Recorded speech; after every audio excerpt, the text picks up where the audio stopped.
All right, moving on to the next topic here. A little bit of a discussion and some more stuff that people can get involved in if you would like, down in the comments or if you want to hit us up on our social medias.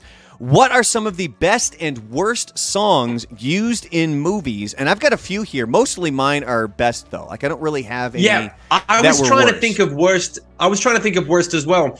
And I don't know what it is, but I think that I've been really interested in talking about this with you because the ones that are the best, they actually trigger like an emotional response, and it makes you remember it even more. You remember the feeling of the way that the music and the picture work together.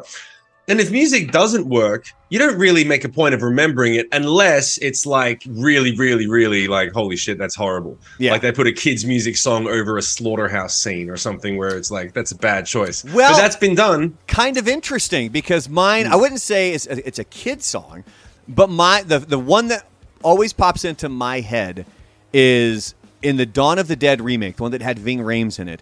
It's and Phil Dunphy from Modern Family, by the way.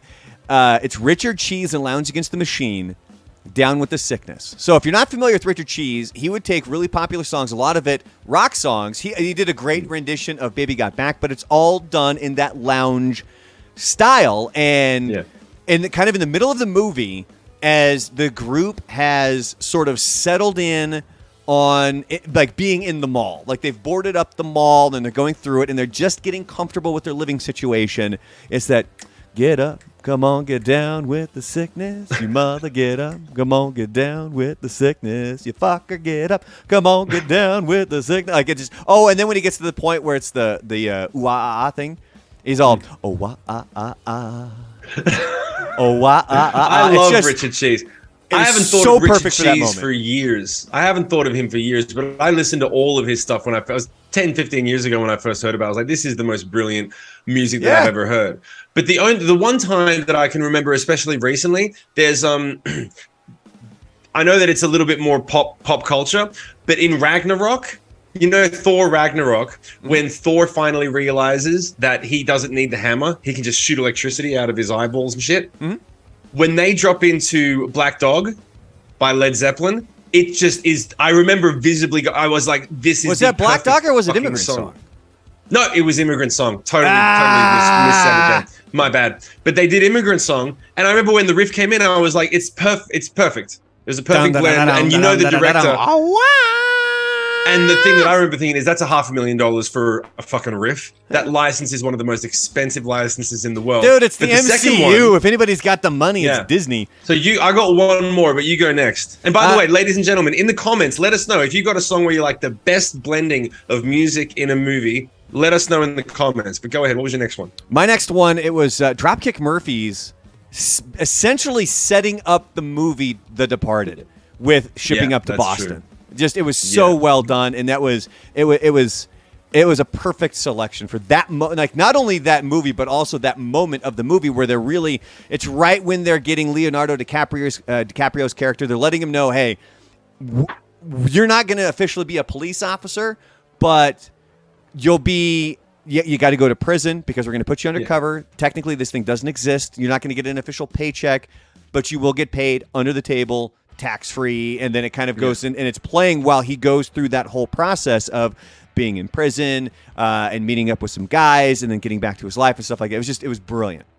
We actually did a cover of that song on the Crucified tour for St. Patrick's Day, and I was so drunk when we did it because it was St. Patrick's Day that everyone told me afterwards, they were like, you made up the most random words. You couldn't remember any of the words. And I just wrote, I can't even remember. I made songs about getting fucked in the ass. How do you screw up the lyrics to that? Like, I don't know. It has 4 lines. Up to Boston. No, couldn't even remember that. But were you like near Austin, Texas, and you changed the lyrics to Austin? Yep, that's exactly what I did. The one that came to my mind was from Pulp Fiction. No, sorry, I shouldn't say Pulp Fiction. There's a lot of ones in Pulp Fiction. Oh my god, yeah. But no, the one that's the best one out of all the Tarantino ones that I can think of is from Reservoir Dogs. Do you know the one I'm going to say? So here I am stuck in the middle with you, but he's cutting the cop's ear off, man. Oh. Yeah, it's real. But that was, I think, one of the first time. That was one of the things that made everyone look at Tarantino and go, "This guy's going to go somewhere," because the only person who had married music with violent images that well and that bizarrely was Scorsese. Scorsese used to put the most interesting music over horrific scenes, really mindfuck scenes, and that was a mindfuck scene. But he took it even further because it was such a happy song, and it's really ominous, and it's kind of got a bit of a minor key. Oh, it's brilliant. You totally just made me think of another one here, and it's going along that lines of where it's kind of a happy song with a really messed up scene. You go to Clockwork Orange. Yeah. I'm singing which one was it? In the rain, and they're like it's just a bit of the good old-fashioned ultra-violence is just shit.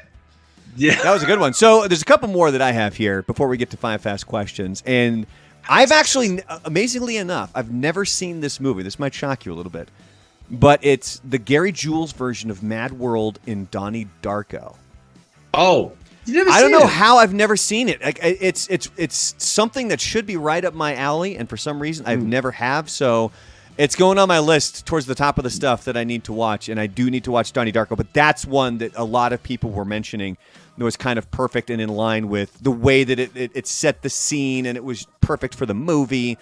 And then my final one here actually was from a video game, and this one was from PlayStation 2. The video game was Twisted Metal Black, which I played through with my friends front to back mold. It's one of those games that has a lot of replay factor because there's different characters and there's a different storyline for each character. So you can play through with one character and then play a completely different game with a different character. There's also a cheat code so that you didn't take damage. So we could just play through it and not worry about dying constantly. And we totally did that too. But the song was the Rolling Stones' Paint It Black.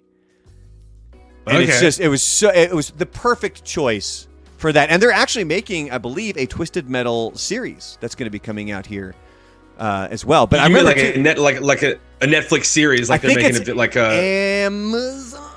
I think Amazon. It's one of the big 5. There's only going to be 5 streaming services, so whatever. Yeah. But yeah, beautiful, man. So and the only last one that I could think of, please let us know is which everyone agrees on. Please, by the way, let me know in the comments. Let me know if you're the one asshole that doesn't agree with this one. Is Hurt in the Logan movie? Yeah, I don't know if I ever got to that scene though. When does that? No, it wasn't. It was at the. I think it's the outro credits, but it was on the trailer, and it was used in the trailer. Yeah, see, sometimes sometimes there are songs and trailers that just fit so goddamn perfect. Yeah. I remember, I think it was 9 Inch Nails. Is the song In This Together? I think. Yeah, I love that song. And it was for the first Avengers movie. Really? Oh yeah. If I'm remembering correctly, if I'm wrong, then correct me down below. I'm not going to waste the time Googling it right now. Yeah, but if I'm wrong, let me know. That one always stuck out to me right there.